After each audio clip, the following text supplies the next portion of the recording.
a good spring training on paper and statistically? How do you feel like, the intangible part of it and what you were trying to accomplish? How did that go for you? Do you think it was a solid spring? No, I mean, I definitely think it was a solid spring. It was nice, being able to get up there, 80 pitches, arm feels good. We had a couple of long innings where, I had time to kind of get cold down in the dugout and get hot again. And, that's one of the big things for me is it's not really necessarily the pitch count, but just the ups and downs in between the innings, long innings, short ones, making sure that the arm gets nice and loose. And I didn't have a problem with that today. So I wanted to work on the slider a little bit more. I got in a few situations today where I got in some trouble, and I wanted to trust it a little bit more, and it's work in progress. So I thought overall though spring training went great. Pitch usage has been good, and making sure I got all my pitches ready to go. Now you've had a couple of starts in. You've kind of had a chance to look at how the clock functions. Mm-hmm. Is there any difference that you're noticing? Yeah, I mean, it's definitely a little different.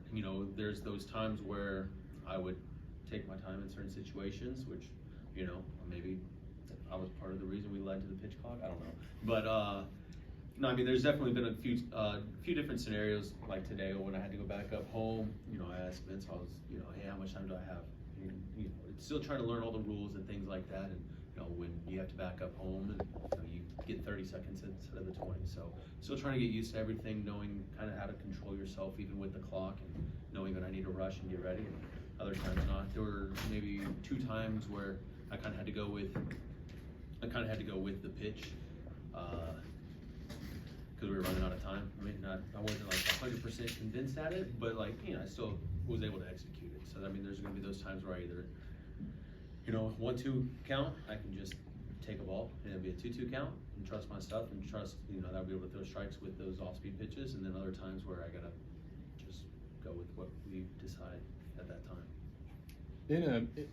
In a final spring training outing, what are you trying to take away from that? Is that just kind of like you said, like simulating certain scenarios we'll see in a big game? Like, is that, I guess, how do you look at the final outing before things really get going? Yeah, I mean, I would say that, especially, again, just knowing that it's spring training, I don't like giving up runs regardless spring training or not. So tonight I feel like it was a little bit more frustrating, especially that one inning when I gave up the 3 runs. I had the leadoff walk to Perez and then the back-to-back home runs. But, I'm trying to use my slider a little bit more. To me, it's my 5th pitch. And, in certain times I'm going to go back to my strengths and what I feel the most comfortable with throwing. But, certain situations, I want to work on those secondary pitches. So. How is it with Heim and tonight it was Garver? How has it been integrating with both those guys behind the plate? Oh, it's been great. I mean, they're both terrific catchers back there. They handle, they can handle the zone really well. I feel like all the catchers are good at, framing the pitches and things like that. I think for us, it's just get to where we use my pitches the way I like, go to those usages, use my strengths. They've both been terrific. Though I don't, there's not going to be an issue with anything going on. I feel like we've been able to we've had enough games, and they do a good job of coming out there for the bullpens as well. So we get to continue to, they see what I'm working on and how I want to pitch. So they've both been really good. Any other questions?